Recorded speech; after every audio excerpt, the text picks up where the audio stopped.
I mean, with artificial intelligence, we are summoning the demon.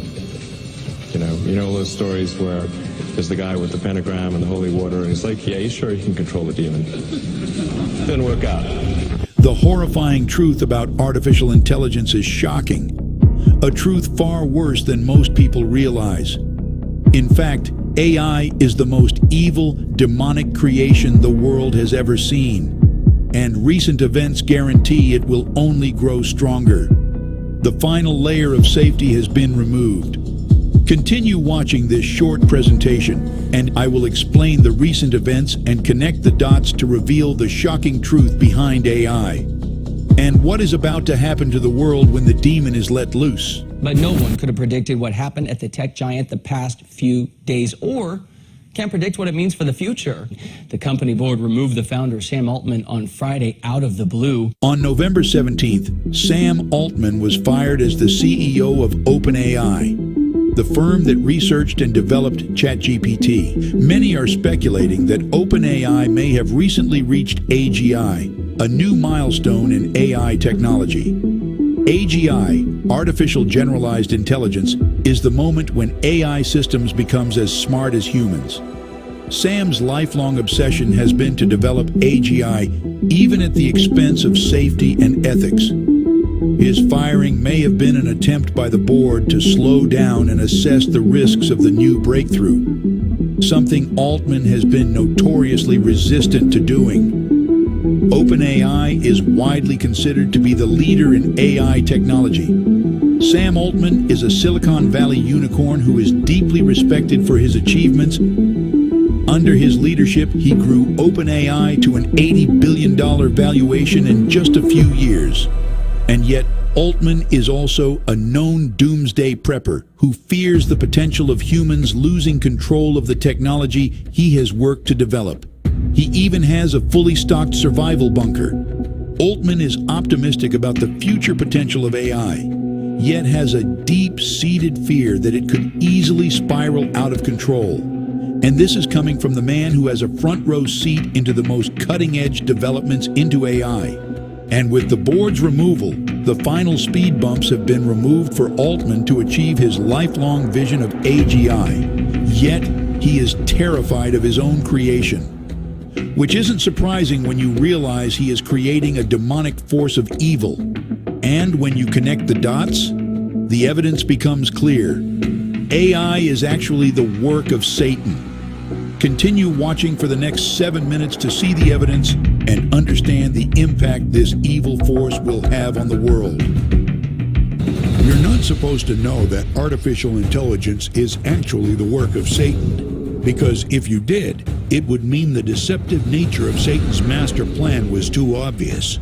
And that's why you haven't realized it, because Satan is hiding his true intentions. So if you've ever had a bad feeling about artificial intelligence, that's the Lord's way of guiding you away from the darkness. Now you know the reason why you've been unable to see Satan's plan. And now that you know this, the question becomes, what is his plan and what is about to happen?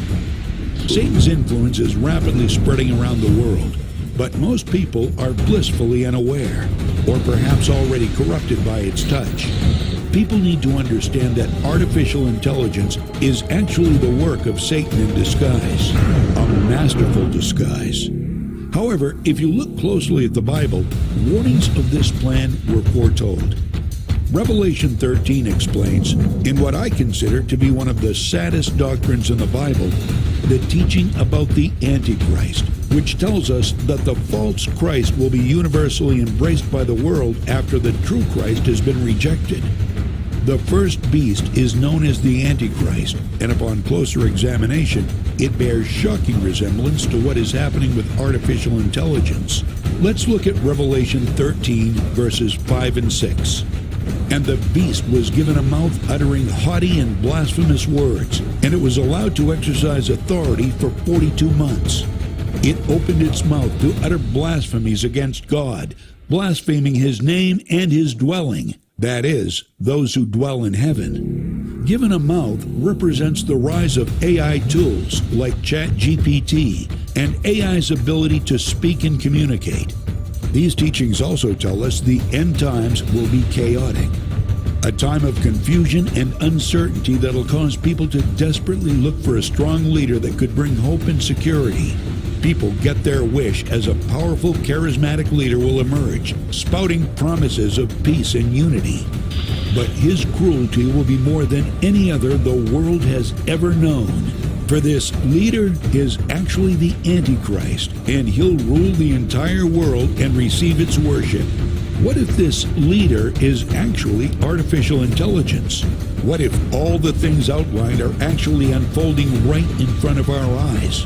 And nobody realizes it because AI isn't seen as a traditional leader, a true wolf in sheep's clothing. We are certainly in times of confusion and uncertainty. I mean, how many genders are there now? There is confusion and turmoil everywhere we look. People are celebrating the mouth of AI as new technology that will change the world. It brings promises of a better future and a more prosperous world. All this sounds eerily close to the teachings in Revelation. And we'll soon discuss the grim cruelty AI will bring to the world. Cruelty so severe it can only be the work of the Antichrist, just like the Bible teaches us. Have you heard about the Great Replacement yet? That's what this AI revolution will eventually be known as. Here is the cold, hard reality of what's coming. A select few billionaires will become tremendously wealthy, while the rest of us bear witness to an absolute tragedy on a scale of biblical proportion. But before we talk about what will happen, let's talk about where artificial intelligence is today. ChatGPT opened to the public on November 22, 2022. This was the public's first interaction with AI technology, and it immediately went viral.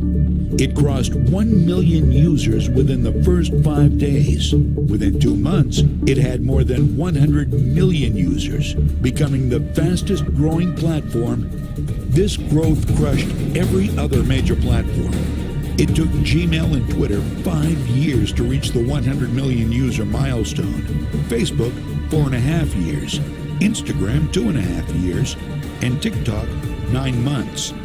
The world was instantly obsessed with ChatGPT. But why were people so drawn to this platform? Because people were seduced by the access of knowledge. It made their work easier, more efficient, and better. What would take hours or days could be done in minutes. And as people experimented with ChatGPT, they soon realized just how smart and capable it was. It trained in a wide range of technical expertise. It passed the Wharton MBA test. It passed medical exams from the Stanford School of Medicine. It passed legal exams for the University of Minnesota Law School. And the list goes on and on. Researching, coding, writing, data analysis. It can even give you religious advice, all packaged in an easy-to-use, simple platform. Just tell it what you want, and it does it. No special coding. Hailed by experts as an amazing technological innovation, they claim artificial intelligence is the biggest innovation since the mobile phone, and it'll ultimately have more impact on society than the internet or electricity. Many are claiming it will have the single largest impact of anything ever invented in human history. Yet they all overlook the tremendous evil it is about to unleash on the world. So let's talk about the impact. The real impact is efficiency at the expense of human workers. Human beings who have families and live in thriving communities. Why pay a human when a machine can do it better, faster, cheaper? No benefits to pay, no vacation time. It works 24/7. This technology is already being used to replace humans. As I mentioned before, what would take days now takes minutes. What would take a team now takes a single worker. The work of the devil marches on and grows stronger by the day. But here is where things start to get wild. ChatGPT 4 was open to the public in March. It is reported to contain 10 times the knowledge of ChatGPT 3 and have 100 billion times more processing power. It went from analyzing 150 billion parameters to 170 trillion. This new version is tremendously more powerful in all ways. It is truly becoming an all-knowing prophet to humanity. At the same time, the artificial intelligence investment race has begun. Facebook and Google are both pouring billions into the development of their own AI models. So what does all this mean? Well, let's look back to the tragedy I mentioned at the start. The Great Replacement is only just beginning. To put it bluntly, it'll absolutely destroy the job market. Tens of millions of jobs lost with no chance of replacement, all within the next 24 months. This will set off a catastrophic chain of events. The loss of jobs isn't the scary part. It's the impact it'll have on society. Tens of millions of people out of work with no chance of getting another job. Destitution at a level not seen since the Great Depression. This will have an unrelenting, crushing impact on society. The work of Satan will be felt by everyone. Tens of millions of financially desperate people, leading to a predictable and sharp rise in unrest, violence, and crime. People will become desperate to feed their families, doing unthinkable things just to survive. The beginning of sorrows will be upon us. The decrease in workers will impact payroll taxes. Tax revenue will plummet and local services will become scarce. Police, fire departments, all difficult to fund without tax revenue. And like always, the government will be too slow to react. But really, there won't be many options for the government anyway. The Pandora's box of artificial intelligence has already been opened. The beast is roaming free, unchained, and idolized. There's no stopping it now. It's only a matter of when, a matter of how soon. And given the explosive rate of development around artificial intelligence, it's coming fast. Faster than anyone realizes. In fact, it's already started. So now that you understand what's coming, you see what very few people realize is on the horizon. This is a problem I've been thinking about constantly. How do I prepare for this catastrophic event? Before I tell you about who I am and why you should listen to me, let's talk a bit more about this looming societal breakdown. AI is already replacing jobs, and nobody is even noticing. Massive layoffs have already begun. I'd seen the buzz on the news about ChatGPT and thought it was mostly taking low-skilled jobs. Honestly, I wasn't really worried about anything until I spoke to my friend Sam. Sam is a tax attorney and works for a fairly large tax firm. He's known in the neighborhood for always hosting barbecues in the summer. His wife makes a delicious pasta salad. Now, Sam and his family are doing all right. Gorgeous home. He and his wife both drive nice cars. He works a lot, but he's a good provider. One day after church, I noticed he was a bit stressed and looked depressed, which was really unusual, so I asked him what was going on. He said his boss shared a new platform called ChatGPT with him and his colleagues at work. That morning, everyone in the office played with it, asking funny questions and having it write jokes. Around lunchtime, one of his colleagues, out of curiosity, asked it a tax question, and it answered him with a super specific, detailed answer. Word spread around the office, and the rest of the day, everyone was trying to beat the AI, but it was right on more than 95% of the time. He left the office that day with an unshakable gut feeling that it was only a matter of time before he's replaced by AI technology. This conversation with Sam made me realize this AI revolution was unfolding much differently than I thought, and that AI was going to replace high-end, high-skilled jobs first, and then work its way down from the top. Jobs like bookkeepers, accountants, paralegals, doctors, teachers, researchers, these are jobs AI will replace first. AI won't replace them all, but 80 to 90% of them could disappear. Jobs that all make up the stable cornerstone of our society. Upper middle class, well-paid, educated jobs. Jobs that take dedication and time to perfect through schooling and experience. And losing these will start to rapidly erode the stability and fabric of our communities. Millions of people across a wide range of industries with previously comfortable lifestyles suddenly find themselves unemployed, but also in a position where nobody is hiring for their expertise. This will turn into desperation, panic, and anger. Think back to the riots after the George Floyd incident. If you thought that was scary, imagine unrest at 100 times the scale, and not tied to any specific event, but an unrelenting pressure fueled by desperation, with no release valve, no solution to fix the problem. A situation that will only grow with intensity as time moves on. The government will try to contain the problem, but will have limited options. By the time they react, society will be past the point of no return. Indeed, the time of sorrows will be upon us. Now you may be wondering who I am and why I'm talking to you about these things. My name is David Regan. I like to think of myself as a follower of the Lord, and as so I believe I have a duty to help protect as many people as I can. I'll explain how I've seen society break down in the past and all the lessons I have learned. If you stick with me until the end of this very short presentation, I'll give you an unusual but wildly successful way for you and your family to have all the food, water, and supplies you could ever need during this coming crisis. These are secret techniques the government doesn't want you to know, and that most people simply can't figure out. And you know the best part? It doesn't matter if your current stockpile is empty. It doesn't matter what the boneheaded Biden administration is doing. And it doesn't matter if you don't have the first clue where to begin right now. Stick with me, and I promise to guide you to the safety you want in the most dangerous moments of your life.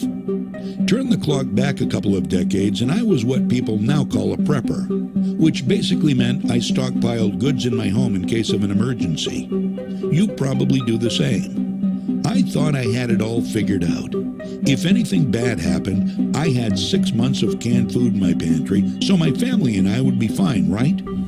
Wrong. 2 words made it hugely wrong, actually. Hurricane Katrina. Now, this isn't a Katrina story, but it was back then that my family and I learned a very uncomfortable truth. You can be as prepared as possible, but until the brown stuff hits the fan, you don't know if all your prepping and hubris actually means anything. Did you do it right? Or will you be reduced to the masses who are begging and going hungry? If you'd prefer for your family not to end up at some FEMA camp, the things that I'm going to share in the next few minutes are very important, so please pay close attention. So, the hurricane hit. I thought we'd be fine. We had 6 months of food for our family of 4. Cases and cases of this and that stored in our basement. Lots of bottled water. Miscellaneous survival gear everywhere. Sounds good, right? What's the first thing that happens when there's a major flood? Basements fill with water. And it's not clean water. It's filthy and so muddy you probably can't even believe your eyes at first. And it's full of all sorts of garbage, whatever was on the roads and sidewalks. Cigarette butts, engine oil, random beer cans, moldy paper. I even saw some used condoms. It's disgusting. And that's coming to your home, and most likely filling your basement. But guess what else happens in a flood? Your toilets start to work in the opposite way. The stuff that's supposed to go in starts to come out. So suddenly, not only is your food store flooded with all the other nasty stuff, it's also filling up with wastewater and excrement. And that's not just disgusting, it's deadly. Sure, the food's in cans and the cans will protect it, but how will you make it safe to open the cans and get the food out without it being contaminated? You have to clean it with sanitizing tabs and fresh water. So you're suddenly using your bottled water supply to clean the cans of food you want to be eating. And that uses a lot of water. And you're doing that in the dark because there's no power. But guess what else happens? You immediately realize you need to store things elsewhere. Except there is no elsewhere, because the flood ripped your front door off its hinges and your house is in no way secure. So then you have to figure out how to keep the home safe and keep people out, while you're also solving a million other problems at the same time. And don't get me wrong, floods aren't all that can happen. You may not even live in a flood-prone area. I'm just sharing my personal experience. Regardless of where you live, the change is coming. The Bible has been telling us for years. You see it in the news almost every day now. AI is spreading like wildfire, and soon it will be unstoppable. The left creating outrageous narratives to wage an assault on our values and core Christian beliefs, even down to our economics and the excess printing of money. Less jobs, more money printing. This will not end well. There are more dollars being printed and circulated now than at any other point in history. The crisis is coming, and AI will be the straw that breaks the camel's back. The dollar has never been weaker. I can't stand the thought of you and your family being exposed when the worst happens. Honestly, if it wasn't for our neighbor Gabriel, I don't think we'd have made it. The best we could have hoped for was probably a FEMA camp. And yes, his name really was Gabriel. Truth is stranger than fiction. You really couldn't make this stuff up. One of the things I noticed was that Gabriel was one step ahead of everything. He knew that if the weather did something, if the floods continued and we lost power and electricity, then these other things would happen. Cause and effect. It would mean that he could predict not only what needed to be done, but also how people would behave, and when we'd be in danger from marauders, looters, and Lord knows what else. When I asked him where he learned all this stuff, he just kind of laughed. He told me he got about half of it from Uncle Sam and the other half from the guy upstairs. He pointed upward, and I realized he meant God, not the guy who lived above him. Gabriel explained that he had been an Army Ranger, and he'd done all kinds of brave things behind enemy lines in service of our great nation. So you might say he had a very particular set of skills, but he was also a Christian man. He referred to himself as God's warrior, and he explained to me that the good book already showed us exactly what we needed to do in the face of adversity. In fact, it even predicted the current times. It really did. We are in the beginning of sorrows. Jesus said it himself in Matthew 24:8.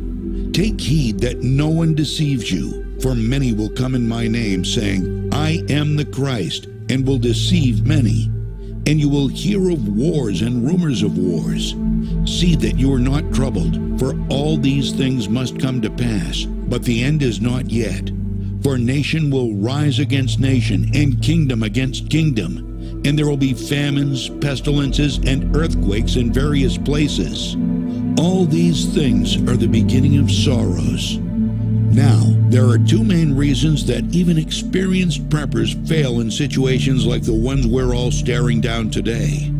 The first is they don't realize they're in a crisis until it's too late. And like I just said, the Bible has told us in no uncertain terms that we're in a crisis right now. Look at everything going on in the world. Everything our nation has endured in the past year or so. It's definitely a crisis. We may not be in the tribulation yet, but we're definitely at the beginning of sorrows.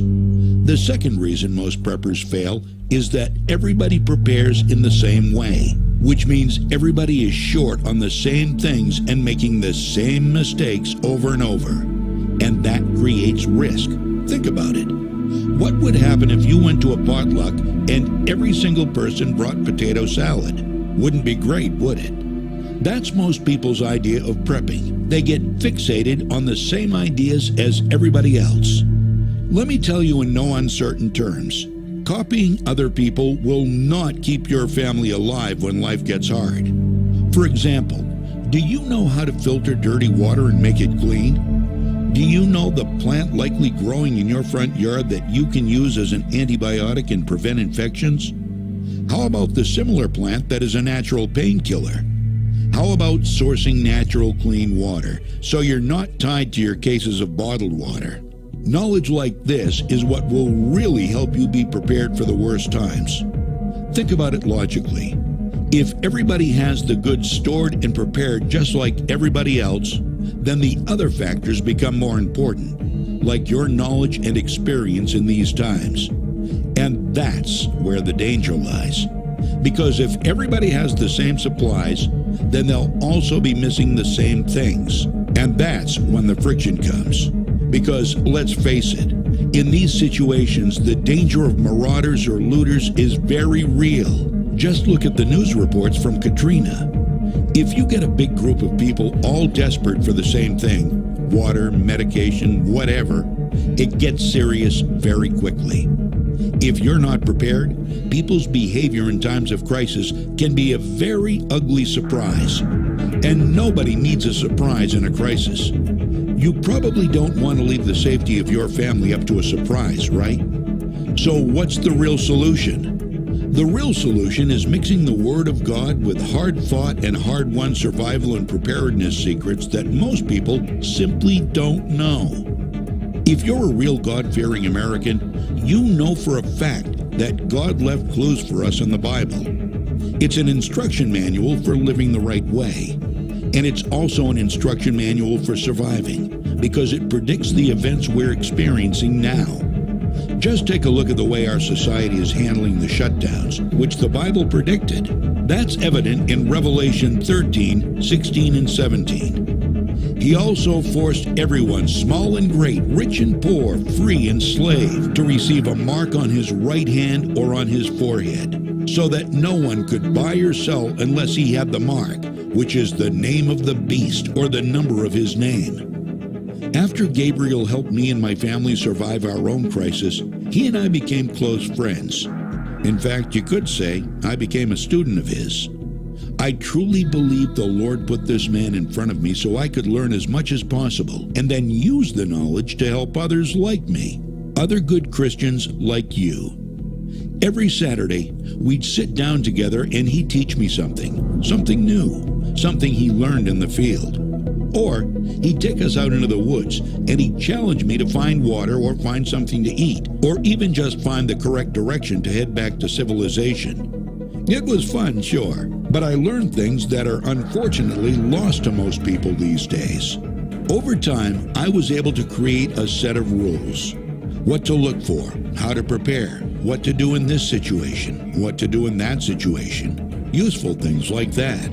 I literally spent months and years compiling and perfecting this information, and then figuring out how to pass it on to people in a way that was practical.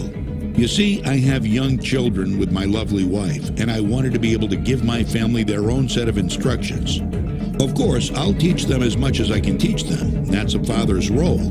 But I also want them to be self-sufficient. If something does happen to me, my family will continue and survive because of the knowledge I've imparted to them. I put my notes and lessons to the test during Hurricane Harvey. Harvey hit Houston and various parts of Louisiana in 2017, and it was a doozy. This was a Category 4 hurricane that did over $100 billion of damage and actually caused more rainfall and flooding than Katrina. There were 40 inches of rain in just 4 days, and it left 30,000 people homeless. Another 17,000 people needed to be rescued because they were without food and water and would not survive. Bottom line, Harvey was a big deal, a genuine act of God natural disaster. So I took my notes and ideas from my studies with Gabriel and started posting them on message boards and forums online. I just wanted them to be up there in case they could help. After all, if it helped one person or one family, it would be worth it, right? Sure enough, I began hearing stories of how one guy had stockpiled exactly the right things based on my advice, and he even built a way to heat his home and shelter his family. Obviously, it's great to see people being helped by my knowledge. And then a little while ago, as the new reality became the new reality, I realized something. We're experiencing a plague upon every nation on the planet. We've already experienced this when President Trump recognized Jerusalem as the capital of Israel. The Bible is clear about Zion in Psalm 132, 13 to 15. For the Lord hath chosen Zion, he hath desired it for his habitation. This is my rest forever, here will I dwell, for I have desired it. I will abundantly bless her provision. I will satisfy her poor with bread. Many people are saying that the Bible predicted September 11th and a lot of the other disasters we've lived through. And if you know where to look, it's quite obvious we're going through the beginning of sorrows right now. Depending on your beliefs, you may even think we're already in tribulation. And let's face it, we're definitely at one or the other of those points. So it's pretty important we're prepared, right? After all, God wants us to be prepared, and He wants us to do it from a place of faith.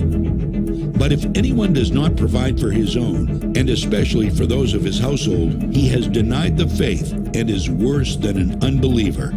2 Timothy 5:8. Seeing that really made me realize something. Everybody needs this information. Bible-based prepping techniques have never been more important or more vital to our survival. The world we're living in right now is vastly different from the world we lived in even 2 years ago. And in another 2 years, it'll be vastly different again. Things are not going back to normal. In fact, life will never be the same again. Those who resist that truth will be the ones who struggle. Those who embrace it and understand what God's telling us are the ones who will not only survive, but actually thrive.